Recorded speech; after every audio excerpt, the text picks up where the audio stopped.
E a semana do relacionamento abusivo começou com o autoconhecimento, a busca pelas feridas emocionais, né? O fato de você repetir relacionamentos abusivos. E, como eu mostrei para as pessoas, doutora, a Jamila, a questão do violentômetro, né? Que o abusador ele começa com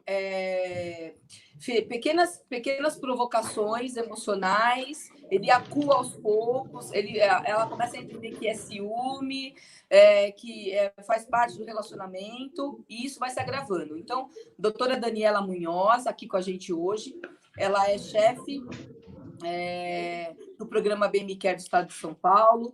Doutora Jamila é coordenadora da Delegacia da Mulher do Estado de São Paulo e vai nos esclarecer também sobre a Casa da Mulher. É isso, doutora? A Casa da Mulher. Casa da Mulher Brasileira. Da Casa da Mulher Brasileira, né? Então, isso, doutora Daniela, a gente está aguardando o sinal. Assim que você puder, por favor, entra aqui com a gente. Eu vou começar falando do medo. Doutora Jamila, você quer se apresentar para o público? Depois a doutora Daniela vai entrando e aí ela vai se apresentando. Você quer se apresentar para o público? Então, meu nome é Jamila Jorge Ferrari, eu sou delegada de polícia e atualmente eu sou coordenadora das Delegacias de Polícia de Defesa da Mulher do Estado de São Paulo.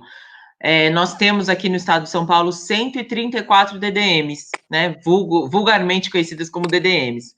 Aqui atrás de mim tem um mapinha, dá até para ver onde está pintadinho de lilás, são as cidades que a gente tem as DDMs.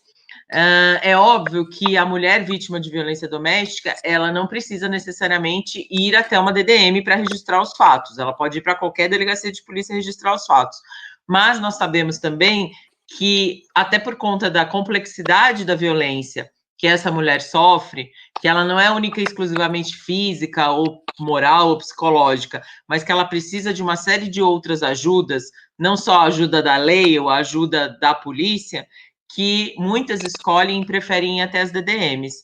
É óbvio que a gente não tem só mulher atendendo nas DDMs, mas preferencialmente as policiais que trabalham nas DDMs são mulheres, justamente para fazer esse primeiro acolhimento. Então, uma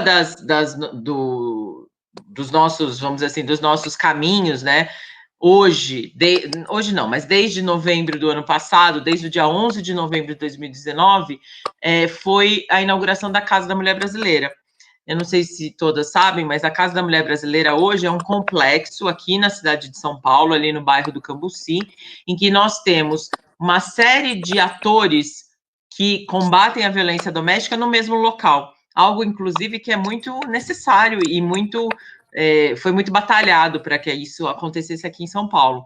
Então, nós temos a parte do município, com assistência social e assistência psicológica, nós temos a Polícia Civil, com a primeira DDM, nós temos a Defensoria Pública, que vai ajudar essas mulheres, principalmente, no conhecimento dos direitos delas. Por quê? Porque, às vezes, a mulher, ela tem algum tipo de dependência financeira, ou, por exemplo, ela está na residência com o autor e ela tem medo de sair da residência porque ela vai perder a residência. Não, ela tem uma série de direitos cíveis, por assim dizer, né? Partilha de bens, venda de imóvel, desculpa, sumiu divisão de visita de filhos, a guarda dos filhos, a própria pensão alimentícia, ela tem uma série de direitos, e lá na Defensoria Pública ela é informada sobre esses direitos. Nós temos o Ministério Público e o Poder Judiciário. Por quê? Porque muitas mulheres pedem medida protetiva, e assim, esse contato entre o Ministério Público, o Poder Judiciário e a delegacia, a medida protetiva sai mais rápido, ou pelo menos a ideia é que saia mais rápido. Nós temos a Guarda Municipal Metropolitana, né, a GCM, tomando conta do espaço e protegendo essas mulheres, eventualmente, de algum agressor que resolva ir até o local. E nós temos a Casa de Passagem, que é um local, como o próprio nome diz, uma casa de passagem, e que essa mulher, se não tiver para onde ir, ela pode ficar até 48 horas nesse local, até conseguirem encaminhá-la, eventualmente, para a casa da mãe, ou para algum outro lugar que ela possa ficar, que não a residência em que ela sofreu a agressão. Oi, Dani. Chegou. Ô, Dani, abre seu microfone. O mico, alô? Abre o microfone.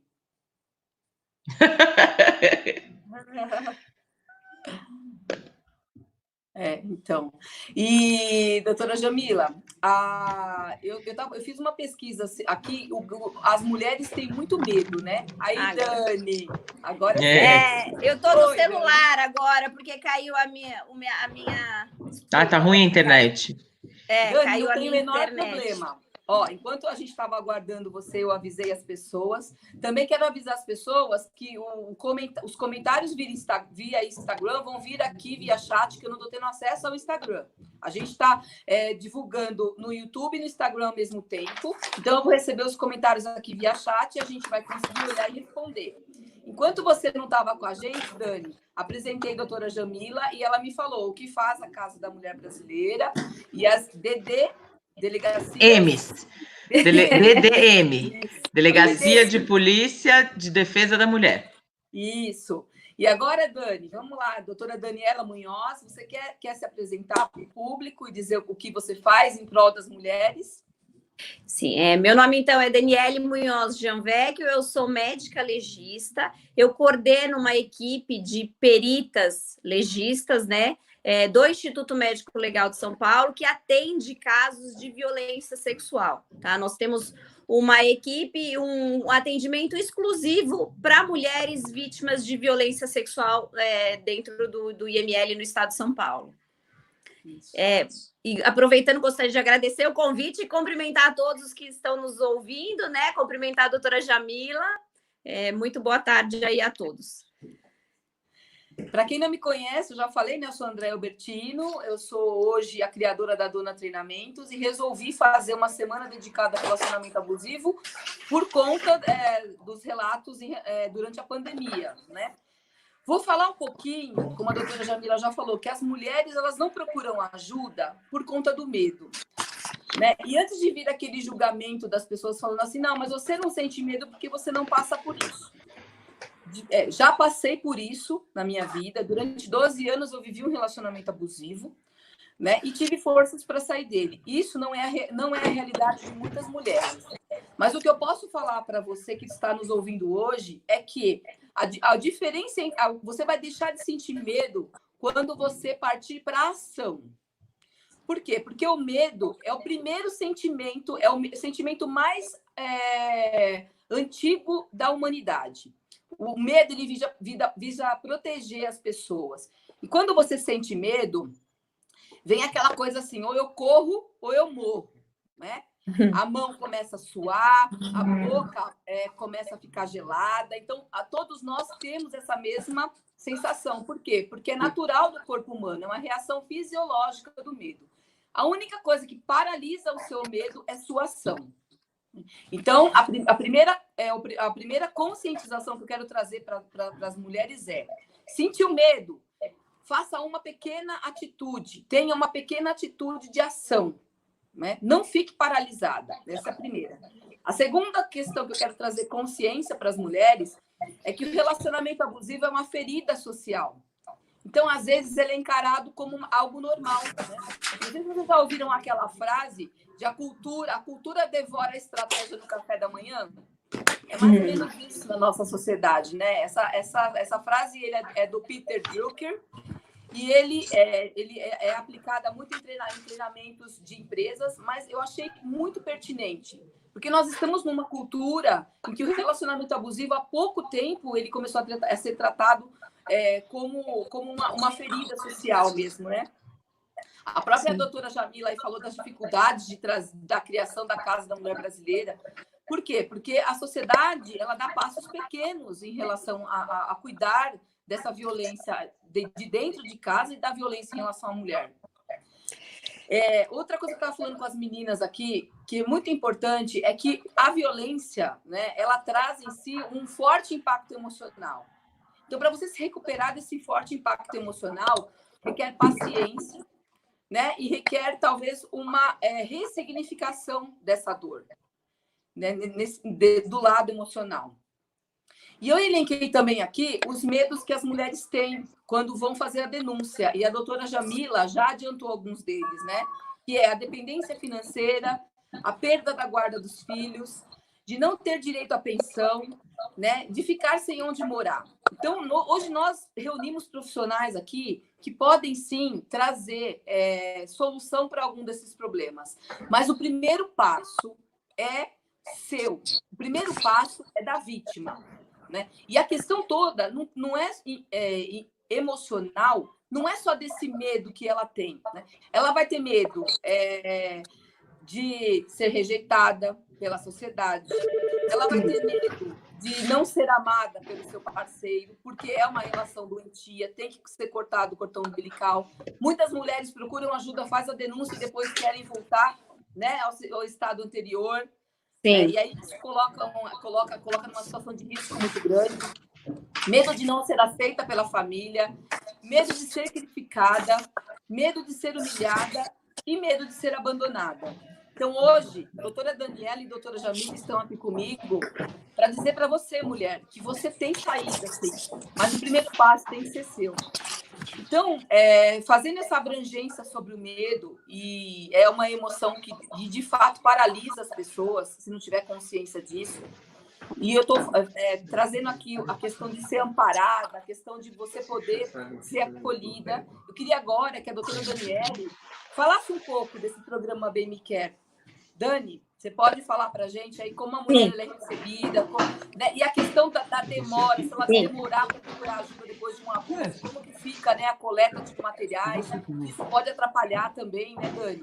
O que você pode falar aí para as mulheres? Sim, em relação à questão do medo, eu gostaria só de abordar alguns dados oficiais, né, para traduzir isso em dados concretos, realmente, né, de mostrar como realmente esse medo acaba paralisando as mulheres. Para a gente ter uma ideia, existem dados que dizem que oficiais do Brasil, sobre o Atlas de Violência Doméstica em 2018, que diz que apenas 10% dos casos de estupro são notificados, tá? Então, realmente, essa questão do medo é muito importante e acaba paralisando tudo, né? Só 10% dos casos são notificados. Isso não é só no Brasil. Eu acho que tem que desligar um pouquinho o áudio da Jamila, se puder. Não sei se dá.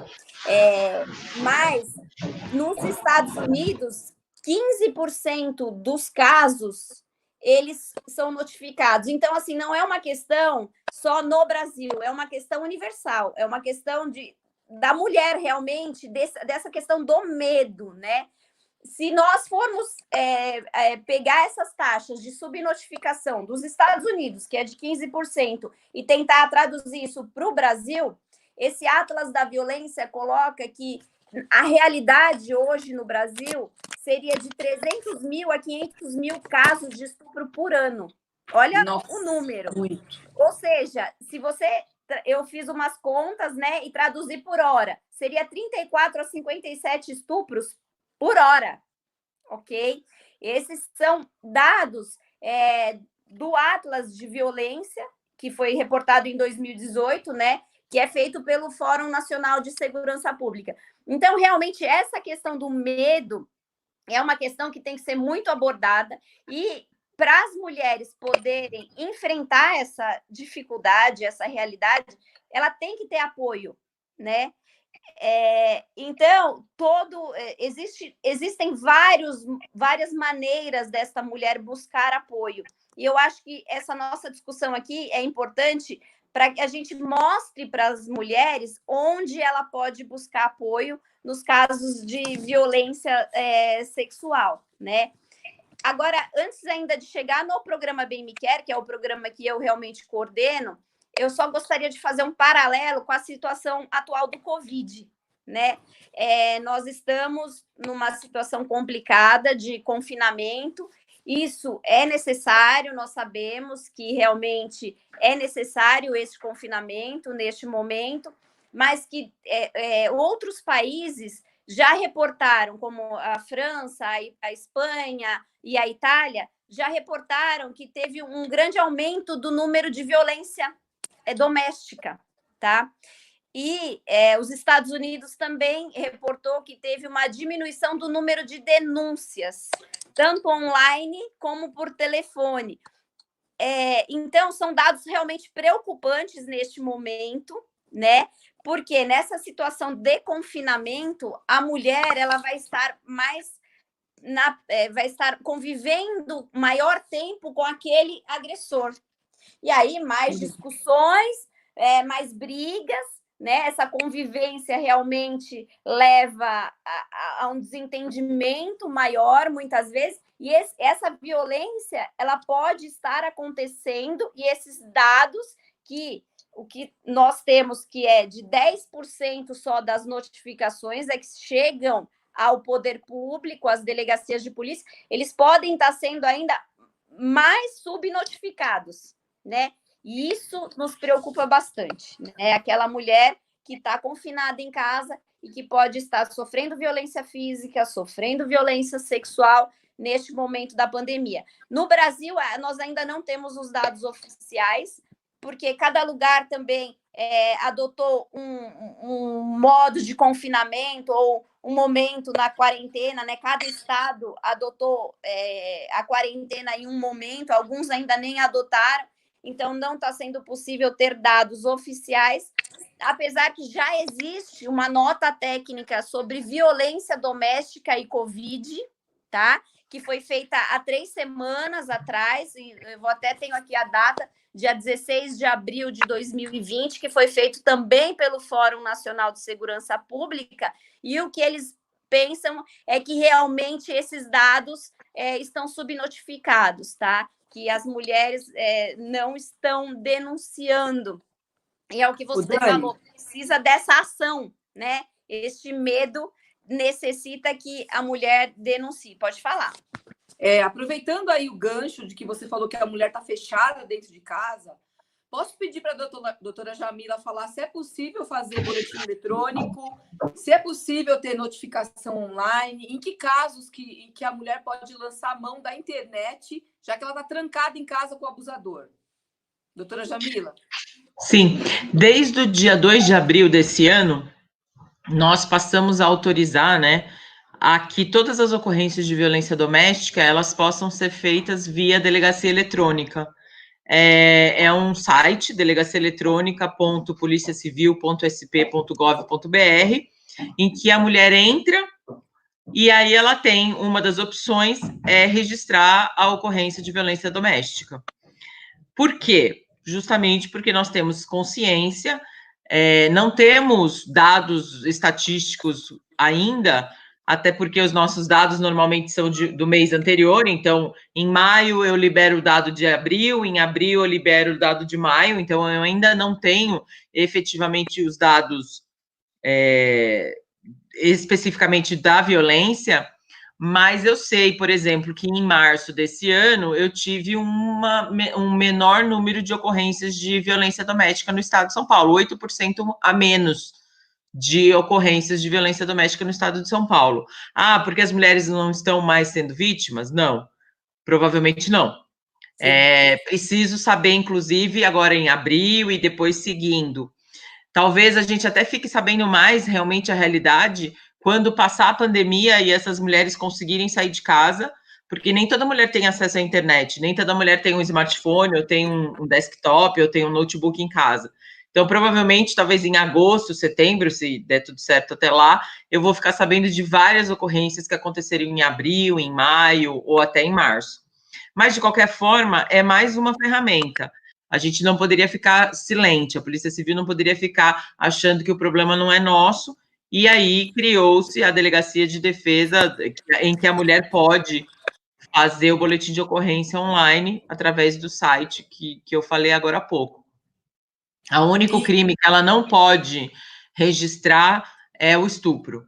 O estupro ou o estupro de vulnerável, que seria o estupro do menor de idade, não é possível a mulher registrar, até temos a Dani aí, por conta da peculiaridade do exame que é necessário que seja feito, que não é simplesmente um exame, mas ela precisa de todo um apoio de remédios específicos e tudo mais, que talvez ela fazendo o boletim de ocorrência online, ela não tenha e isso a gente não pode colocar em risco. Se nós estamos fazendo boletim online justamente para proteger a mulher do Covid, a gente não pode desprotegê-la, eventualmente, de uma doença sexualmente transmissível, de uma gravidez ou de qualquer outra coisa nesse sentido. E tem também o 180, que ela pode ligar, caso ela não tenha... O Ligue 180, ele é uma ferramenta do Ministério da Mulher, da Família e dos Direitos Humanos. Ele é um canal de denúncia. O que a gente fala normalmente para o Ligue 180 ou para o 190, que é o telefone da Polícia Militar, ou o Disque Denúncia, que é o nosso 181, é justamente, mais do que para a vítima, é para o vizinho, é para o amigo, é para o familiar, porque como estamos todos em isolamento social, todos confinados, o vizinho está ouvindo que essa mulher está apanhando, ou o vizinho está ouvindo essa mulher pedindo socorro. Então, que ele acione também os canais, o vizinho, a vizinha, né? Que ele também acione esses canais, porque provavelmente ele vai salvar vidas. Então, ele tem à disposição o vizinho, o familiar, o amigo, o Ligue de 180, os 190, que é o telefone da Polícia Militar, e o Disque Denúncia, que é o 181, 181. E tem também, só para lembrar, né, além do 181, o Ligue 180, também tem o Disque 100, que na verdade é para violação de direitos humanos, não é só para a mulher. O Ligue 180, ele é exclusivo, é um canal exclusivo para denúncias de atendimento à mulher em situação de violência, mas também tem o Disque 100, que é para denúncias de violação de direitos humanos, e aí também está incluído, né, a violência sexual e a violência doméstica. Agora, aproveitando, eu gostaria também só de fazer mais uma colocação aqui, que também tem agora um app, Direitos Humanos Brasil, não sei até se a doutora Jamila já conhece, ele é novíssimo, foi lançado agora em abril.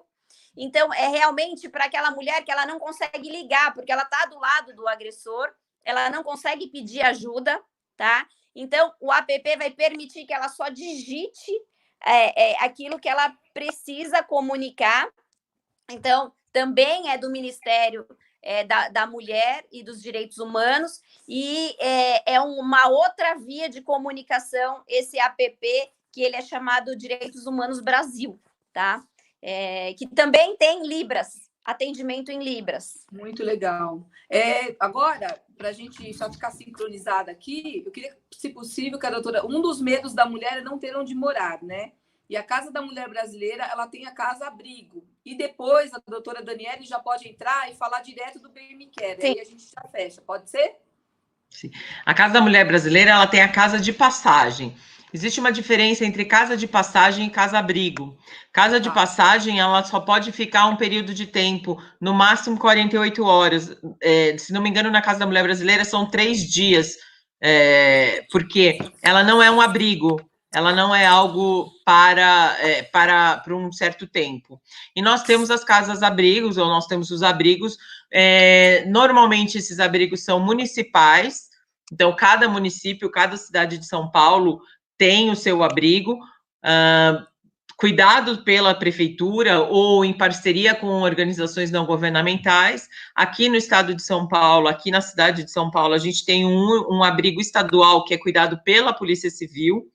Então, são mulheres que, eventualmente, precisam desse abrigamento, não só pela violência como um todo, a violência doméstica, mas também porque esses homens, eventualmente, são traficantes de droga ou pertencem a alguma organização criminosa, então é mais um risco para essa mulher, e ela é encaminhada para esse abrigo da Polícia Civil, não é para todos os casos. Mas, normalmente, a mulher que necessita de abrigamento, ela é encaminhada para o abrigo municipal mais próximo, da cidade em que ela reside. Aqui em São Paulo nós temos alguns, até por conta do tamanho da cidade, né? A cidade de São Paulo precisa de vários abrigos, na verdade, mas em outras cidades, normalmente, ou é a prefeitura que mantém esse abrigo, ou é alguma parceria com uma organização não governamental. E é diferente o abrigo da casa de passagem. Eu acho importante fazer essa diferenciação. Então, agora eu vou falar um pouquinho sobre o programa Bem Me Quer, que realmente é o programa em que eu trabalho, que eu coordeno, a parte da perícia médica. É um programa especializado ao atendimento da vítima de violência sexual. O programa Bem Me Quer, ele é uma parceria da Secretaria de Segurança Pública com a Secretaria da Saúde. Então, nós temos uma equipe do Instituto Médico Legal, de médicas legistas, atuando dentro de um hospital. Por quê? Porque, assim, esta mulher que sofre a violência, ela vai ser atendida em um único local. Ela não precisa se deslocar até a delegacia, depois ela vai até o IML, depois ela vai até um hospital. Em um único local, ela já recebe o atendimento pericial, tá? Porque tem essa equipe do IML, do Instituto Médico Legal, não é do hospital, é do Instituto Médico Legal, atuando dentro de um hospital. Ok? Além disso, a Secretaria de Segurança Pública também tem uma equipe de investigadores de polícia que eles fazem o transporte desta vítima da delegacia até o hospital. Então, esta vítima de violência sexual em São Paulo, ela precisa procurar assistência apenas na delegacia.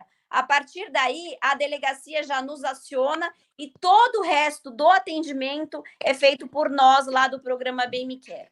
E aí, uma questão importante que você destacou, André, que você até me perguntou, é a questão do tempo de atendimento, né?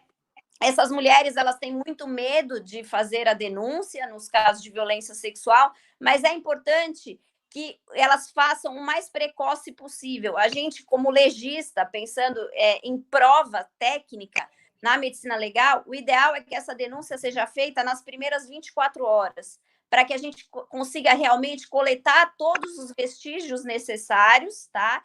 E informar aos delegados, porque nós agimos, a perícia, ela só age mediante requisição das delegacias de polícia. Então, a doutora Jamila, fazendo um boletim de ocorrência, ela vai nos requisitar um exame, para que a gente forneça provas, para tentar constatar que realmente aquele abuso aconteceu e tentar identificar quem é o autor.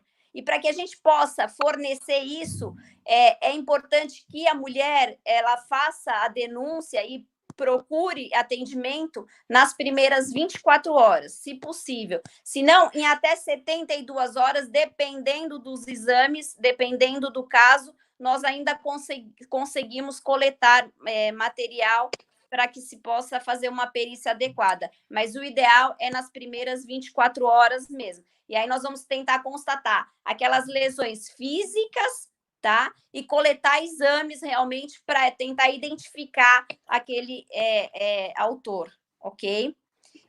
E, além disso, o hospital também tem todo o atendimento, como a doutora Jamila falou, né? O atendimento médico, com recebimento das medicações, a vítima já recebe as medicações para prevenção de gravidez e doença sexualmente transmissível, e o hospital também faz um atendimento para aquelas vítimas que foram abusadas sexualmente e acabaram ficando grávidas. Então, tem um procedimento de abortamento legal, mas isso é questão do hospital, não é questão nossa em relação à perícia. Mas existe esse atendimento dentro do programa Bem Me Quer, que também é possível de ser feito. Só para destacar, no programa, nós temos atendimento com médicas legistas mulheres, tá? As legistas que atendem são todas mulheres, e nós tentamos fazer um acolhimento dessa vítima de violência para que nós possamos deixá-la mais à vontade possível e conseguirmos fazer um atendimento pericial adequado, né? Enfim, acho que sobre o programa são essas as questões importantes que a gente deveria ressaltar aqui. E ele funciona dentro do Hospital Pérola Baiton, esse atendimento pericial do Instituto Médico Legal, tá? Dentro do Hospital Pérola Baiton. Doutora Jamila, como que a mulher sabe que ela pode ter acesso a essa casa-abrigo ou a casa de passagem? Qual que é o quesito, né, de decisão, assim, ou a casa de passagem ou a casa-abrigo? E outra coisa, que suporte de segurança que ela tem durante esse período, né, que ela decide ou não voltar para casa? Normalmente a mulher, quando ela é vítima de violência doméstica, ela vai até uma delegacia de polícia, ela registra isso, seja uma lesão, qualquer tipo de violência, e uma das orientações que todos os policiais são ensinados a fazer é perguntar se ela precisa de abrigamento, porque, como foi dito, a maioria das ocorrências acontecem dentro de casa, esse agressor pode eventualmente se recusar a sair de casa, ou o retorno dele para a residência pode causar um dano maior, então é perguntado para ela se ela quer o abrigamento. Ela falando que quer o abrigamento, nós acionamos uma viatura da GCM aqui em São Paulo. Eu estou falando São Paulo cidade, tá, gente? Porque cada cidade tem o seu fluxo, né? Mas aqui na cidade de São Paulo é acionada uma viatura da GCM e essa mulher é encaminhada com os seus filhos, se ela tiver ou se não, sozinha, até o abrigo. Os abrigos são sigilosos, nós mesmos da Polícia Civil não sabemos onde são esses abrigos, por isso que é acionada a GCM. E aí essa mulher é encaminhada para esse abrigo com ou sem os filhos, a depender da situação dela. Como eu disse, no abrigo, a mulher não fica para sempre no abrigo. Ela nem pode ficar para sempre no abrigo. Então, nesse abrigo é verificado qual é a situação dela, o que ela precisa. Ela precisa, eventualmente, de um aluguel cidadão, que é chamado, né, o aluguel cidadão, ou aqui na cidade de São Paulo, a mulher vítima de violência pode receber, é uma lei municipal, ela recebe, se não me engano, são 6 meses desse aluguel social, em que ela consegue, através de uma ajuda da prefeitura, alugar o cantinho dela para ela se restabelecer, conseguir um emprego ou qualquer outra coisa nesse sentido que ela precise. Ela também, às vezes, ela não precisa disso, às vezes ela só quer ser encaminhada para a residência de algum parente em outra cidade, ou às vezes ela quer voltar quer ir para a casa da mãe que fica em outro estado. Então, é verificado qual é a necessidade dessa mulher, e aí todos os aparatos estaduais, municipais, eles são acionados para verificar o que cada um deve e pode fazer no caso concreto. Quando a mulher desiste, o que pode ser feito? Nada, né? Porque só cabe a ela. Existem, acho que é importante falar isso também. Existem regras. Todo abrigo tem regras específicas. Se a mulher, quando chega nesse abrigo, é falado para ela quais são as regras. Se ela rompe essas regras, ela é mandada embora do abrigo. Porque a principal existência do abrigo é sempre, em primeiro lugar, a segurança das mulheres. Ela não fica sozinha no abrigo. Ela sempre tem abrigos que recebem 20, 30 mulheres de cada vez com seus filhos, e a segurança de todas é o primordial. Então, se essa mulher não cumpre, por exemplo, uma das regras, ela não pode entrar com telefone celular. Ela é proibida de fazer uso do telefone celular, até para que esse autor não descubra onde ela está. Se ela não aceita, ou se ela burla de alguma forma essa regra, ela é retirada do serviço. Se ela decide, não, eu quero voltar com o meu marido, com o meu namorado, com quem quer que seja, é apresentado para ela o que pode ser feito para ela, porque em nenhum momento é impedido a mulher o ir e vir. Ela quer sair do abrigo, ela quer voltar com o seu agressor. O que nós podemos fazer por essa mulher? Nós podemos disponibilizar a ela os aparatos psicológicos, de assistência social, de empoderamento financeiro, então ela pode ser encaminhada eventualmente para um curso no Sebrae ou para algum tipo de outro curso que a própria prefeitura possa buscar para ela. Não significa que ela não pode fazer o que ela tem à vontade, mas a gente oferece a ela uma série de possibilidades. Se ela eventualmente quiser retornar a ficar com esse agressor, ela também tem esse direito. Inclusive, uma das possibilidades, e existe inclusive vários cursos nesse sentido, é que o agressor passe por cursos em que ele aprende a tratar com a sua masculinidade, em que, por exemplo, aqui na Polícia Civil nós temos um curso, ele chama Reeducação Familiar. Existe um outro curso aqui no município de São Paulo, que chama Tempo de Despertar. Tem um outro curso que chama E Agora, José, em que esse agressor, ciente que ele precisa desse curso, ele é encaminhado justamente para, eventualmente, ou ele não bater na mesma mulher, ou ele não bater em outras mulheres. Eu falei essa semana já que o abusador, o agressor, ele provavelmente ele tem um indício muito forte na sua infância. dessa prática de violência. Então, o abusador também é uma vítima, né? Só que nessa semana nós estamos tratando só da mulher. Oi? Desculpa. Imagina. Não. Então, doutora Daniele, se eu não procurar em 72 horas, né, o programa para fazer a coleta de provas, tem alguma outra saída? Eu posso me socorrer de uma outra alternativa ou não? Não, a denúncia deve ser feita em qualquer momento, né? Todo crime ele deve ser denunciado, ok? Mas o que eu estou comentando desse período de tempo é o ideal para a coleta de provas, tá? Mas se a mulher vier em 15 dias, em 30 dias, a perícia vai ser feita. Mas provavelmente nós não vamos conseguir as mesmas provas do que nós conseguiríamos se nós fizéssemos a perícia o mais precoce possível, né? E é importante a gente tentar passar esses meios de acolhimento, esses canais de comunicação da mulher, porque um dado oficial que nós temos, inclusive, foi falado pela doutora Cristiane Brito, que é a secretária nacional de políticas públicas das mulheres, é que 70% dos casos de mulheres vítimas de feminicídios, elas nunca denunciaram.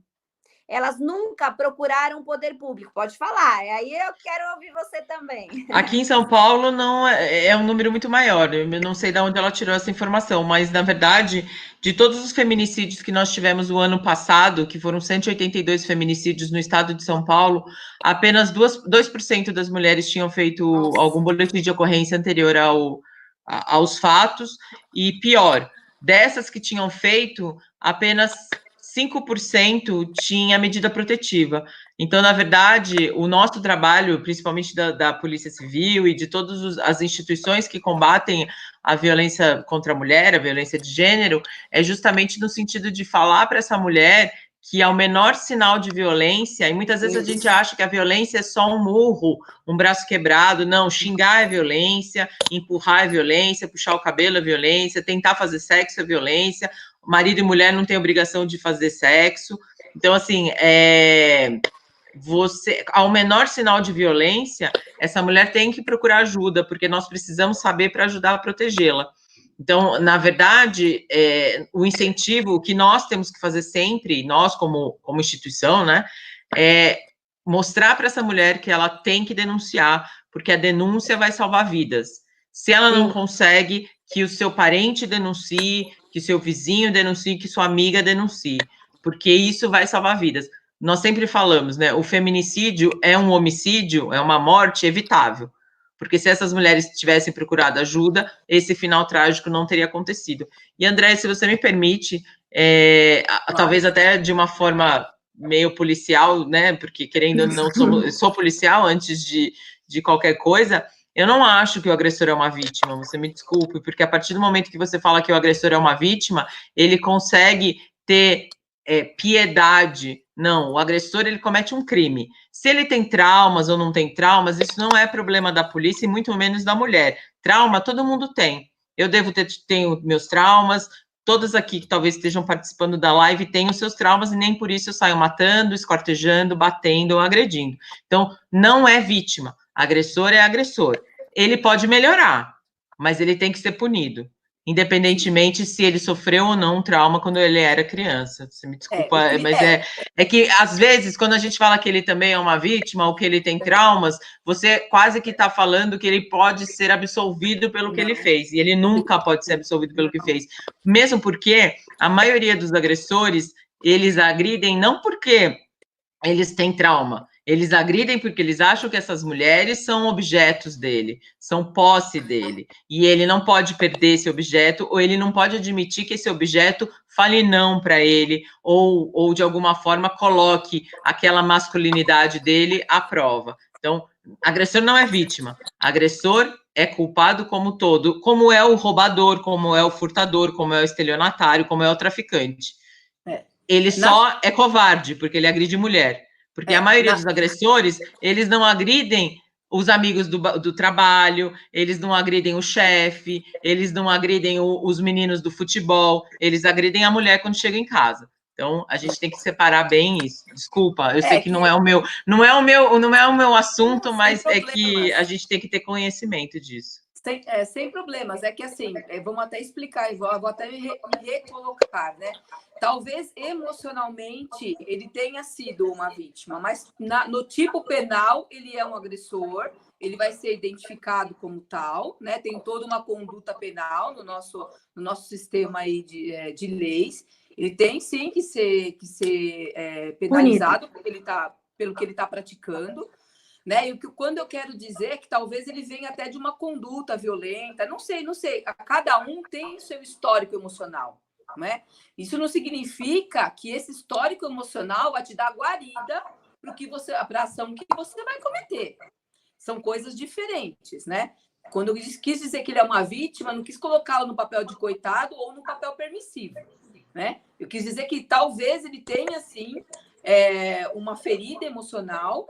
Tanto é que existem programas direcionados para homens, como você mesmo já me falou, né? Mas isso não o ampara legalmente.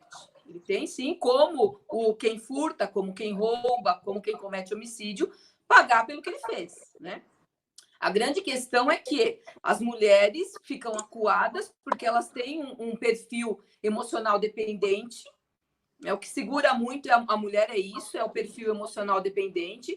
Tanto que muitas voltam voltam com o agressor, depois que fizeram a denúncia, depois que apanharam, elas são direcionadas para o próximo tapa, e isso as colocam em risco, né?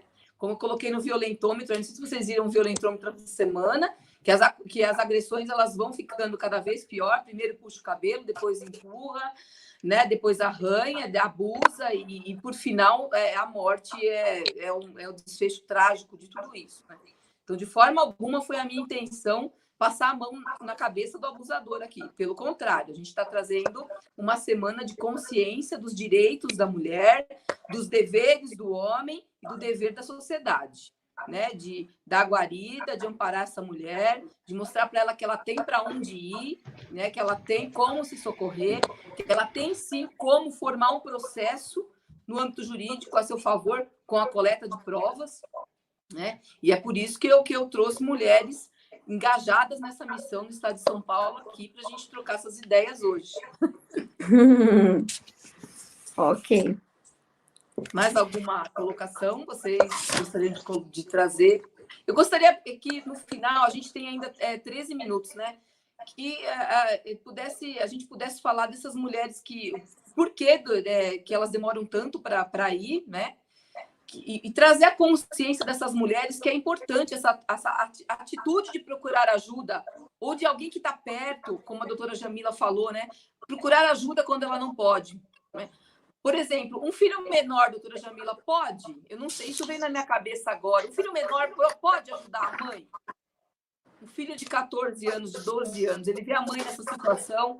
Hoje os adolescentes, eles têm uma mentalidade muito mais informativa do que na nossa época, né? Se uma mãe aí ela tem um filho de 13 anos em casa que não aguenta mais ver, o que esse adolescente ele poderia fazer para ajudar essa mãe?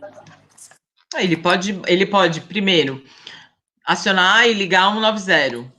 Não é difícil, né? 190, telefone, não precisa pagar, não tem cobrança nenhuma. Ele pode relatar esse tipo de situação na própria escola em que ele estuda.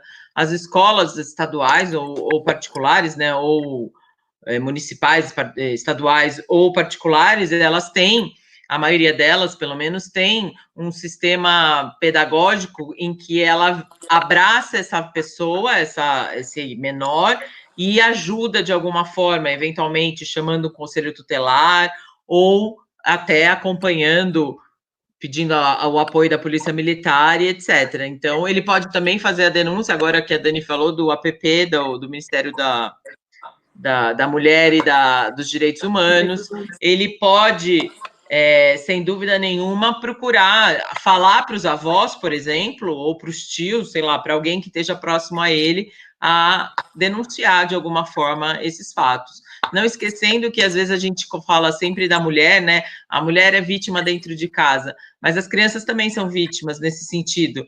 Ele pode não estar sendo agredido fisicamente, mas psicologicamente a agressão é tão grande ou até mais, né? Tão forte ou até mais do que a própria agressão física. Então, de alguma forma, ele também é vítima nesse caso. Ele pode pedir ajuda da forma que lhe for mais fácil e conveniente, sempre colocando a sua própria segurança, né, em primeiro lugar. Eu gostaria também de falar de um outro meio que também pode ser acionado, tá?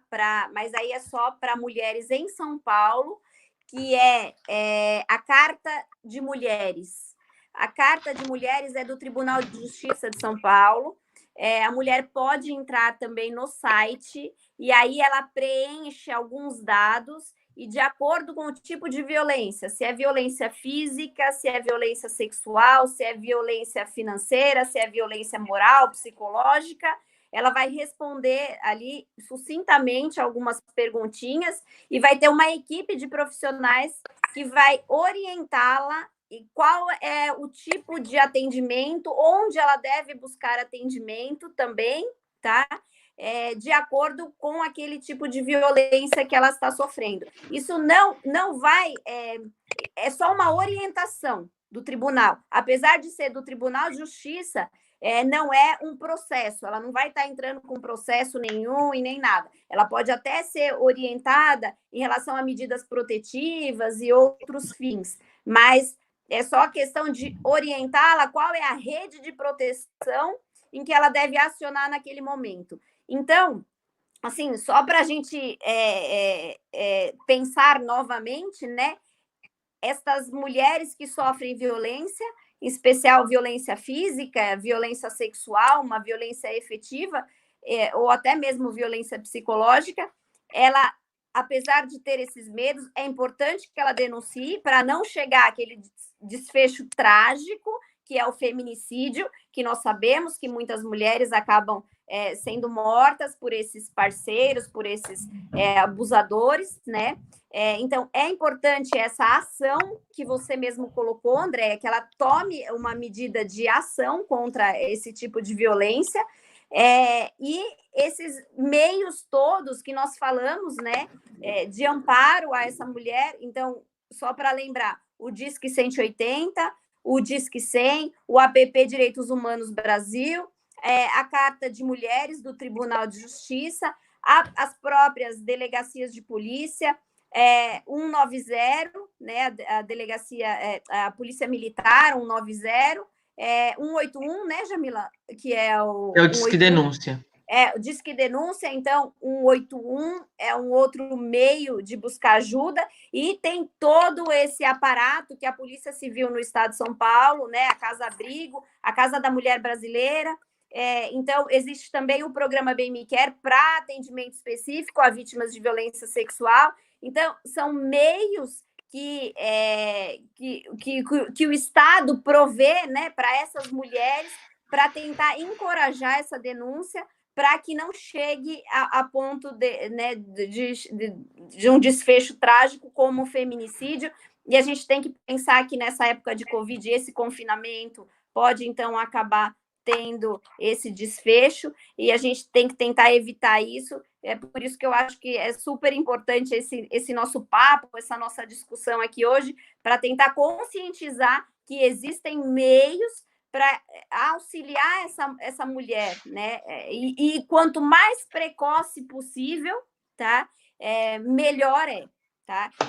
Para que ela não seja violentada reiteradamente e para que o Estado realmente consiga provas e o delegado consiga, né, ter meios de incriminar esse agressor, né, tomar todas as medidas necessárias, que tem que ter um conjunto probatório. Aí a doutora Jamila até pode falar melhor sobre isso, mas para que essas medidas sejam feitas, o importante é que essa denúncia seja feita o mais precoce possível. Certo, doutora Jamila? Certíssimo. André, eu posso falar muitas vezes, quando a gente fala de violência doméstica, de violência contra a mulher, a gente sempre imagina o parceiro, né? É o marido, o ex-marido, o namorado, o amante. E tem uma pergunta aqui que pergunta quando o agressor da mãe é o filho. Então, eu acho legal de falar que violência doméstica é qualquer violência que acontece dentro. Vamos lá, a própria lei fala, né? Que a violência doméstica ela acontece no âmbito doméstico, ou seja, quando as pessoas vivem e moram debaixo do mesmo teto, literalmente. Então, por exemplo, uma pessoa que agride a empregada doméstica pode cometer violência doméstica se essa empregada, por exemplo, reside na residência, uma babá, uma cuidadora de idosos. Também é no âmbito doméstico, no âmbito familiar, e aí entra a pergunta da Silvia com relação à agressão de filhos contra a mãe. Então, sim, filhos que agridem mãe, ele está cometendo uma violência doméstica, mesmo não tendo havido, vamos dizer assim, a relação de intimidade. E mesmo que sejam famílias com pessoas adotadas ou cunhado. Cunhado não é parente, mas se ele vive naquela relação familiar, então, se ele agride eventualmente a cunhada, sim, a gente pode enquadrá-lo na violência doméstica, e também a violência doméstica acontece na relação de intimidade. E aí é o que é mais comum, que é marido, ex-marido, namorado, amante e até o ficante. Então, muitas pessoas às vezes falam assim, mas ela só ficou uma noite com ele, ela conheceu ele numa balada, e isso é violência doméstica, porque houve a relação de intimidade, há uma relação de vulnerabilidade aí dessa vítima, e sim, esse autor pode ser enquadrado no crime de violência doméstica. Tem uma pergunta aqui, a medida protetiva é uma ferramenta utilizada apenas por quem pede? É a mulher que decide? Pelo que diz a lei, a medida protetiva é requerida pela vítima. Mas as delegacias de polícia aqui em São Paulo, elas são todos os policiais passam por cursos na academia de polícia e existe normas nossas internas em que esse policial ou essa policial, delegado, que qual que seja a carreira, ele pode orientar, ele deve orientar a vítima sobre a possibilidade das medidas protetivas e explicar a ela quais são as medidas protetivas e qual medida protetiva cabe mais naquele caso concreto. Dani, quer falar alguma coisa? Não, acho que sobre medida protetiva realmente não é o meu. O meu enfoque aí é mais médico legal mesmo, é mais de orientação e da importância da denúncia, a importância desses meios de proteção, nós orientarmos isso. E essas questões mais legais eu deixo todas a cargo da doutora Jamila, que é muito mais capacitada. Então, eu trouxe vocês duas aqui hoje para tentar tirar o medo dessas mulheres, né? E dizer para elas que elas só precisam dar um passo. Muito embora elas estejam com medo, todos nós já tivemos medo de bicho-papão embaixo da cama, né? E aí você põe a cabeça assim embaixo da cama e você vê que o medo, que aquele bicho-papão que te aterrorizava tanto, na verdade ele não era tão grande assim. Então, é muito importante. O que destrói o medo na vida de um ser humano é a ação. Não tem ação pequena e não tem ação grande, é a ação. Então, se essas mulheres decidirem dar um primeiro passo, pelo menos no município de São Paulo, elas têm todo um resguardo médico, jurídico, né? À espera. Então, é o que eu peço, e eu reafirmo aqui que a vergonha não pode calar a mulher. Porque o abuso, ele não tem classe social, né? Ele não tem cor de pele. Então, a violência ela não pode calar a mulher. E eu quero agradecer imensamente, né, a parceria que vocês formaram comigo. Eu espero que a nossa voz chegue a muitas mulheres que precisam, que a gente realmente faça a diferença na vida dessas pessoas. Porque eu acho que se a gente conseguir já salvar uma vida, né, o nosso tempo hoje já foi coroado. Sim. Então, eu quero agradecer muito de coração as intervenções, né? E esse papo muito legal que eu tive aqui com vocês hoje. Eu que agradeço pelo convite. Agradeço por estar aqui, porque para mim a doutora Jamila realmente é uma referência aqui, né, no estado de São Paulo, frente a essas delegacias de defesa da mulher. Ela sabe que sempre eu a procuro, vai ter tal coisa, vamos participar junto, porque realmente ela faz a diferença aí. Então é um enorme prazer poder estar aí junto com ela também nessas discussões. E agradeço a você, Andréa, pelo convite, muito obrigado, e realmente espero que as mulheres tenham coragem de fazer essas denúncias, né, e possam contar conosco, profissionais, funcionárias públicas e profissionais que estamos aí atuando frente a esse enfrentamento de violência, né, no meu caso, mais é violência física e violência sexual, mas que estamos aí para tentar fazer essa diferença realmente. Doutora Jamila, me coloco à sua disposição. Eu também. Agradeço demais o convite, a Dani é parceira, estamos juntas no combate, e eu acho que isso é importante, isso se chama, né, sororidade, né, que agora está na moda falar, mulheres unidas em prol de mulheres, é muito importante isso, é um combate difícil, mas é necessário. A Polícia Civil do Estado de São Paulo está sempre à disposição de todas as mulheres para ajudá-las, orientá-las e protegê-las.